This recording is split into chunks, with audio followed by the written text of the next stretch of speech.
గురువు ఎవరంటే ఒక చిన్న పిల్ల కానీ చిన్న పిల్లాడికి కానీ ఫస్ట్ గురువు ఆది గురువు తల్లి. తల్లి ఒడిలో ఉండేటప్పుడు మేము చిన్నప్పుడు అయితే 5 సంవత్సరాల వరకు తల్లి ఒడిలో ఉన్నాం. 5+ తర్వాతే బడిలో జాయిన్ అవ్వాలి. 5+ తర్వాతే 5 సంవత్సరాలు నిండినాకే బడిలో జాయిన్ అవ్వాలి. ఈ రోజు మీకు ఆ పరిస్థితి లేదు. మీకు 3 years పెన్షన్ మిమ్మల్ని అంగన్వాడీ సెంటర్లో పంపించే పరిస్థితి ఉంది. అంటే తల్లి ఒడిలో మీరు 3 years అన్ని విషయాలు నేర్చుకుంటారు.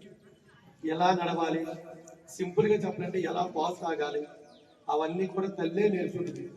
కాబట్టి ఇంటి దగ్గర కూడా తల్లే మీకు అక్షరాలు దిద్దిస్తుంది.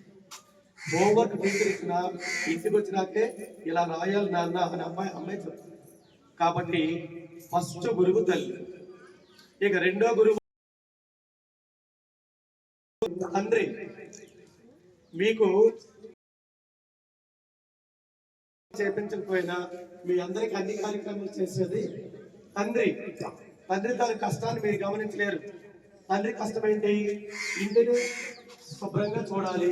ఇంటిని శుభ్రంగా చూడాలనుకుంటే తను బాగా కష్టపడి సంపాదన తీసుకురావాలి. ఆ సంపాదనతో ఇటు భార్యను చూడాలి, పిల్లల్ని చూడాలి.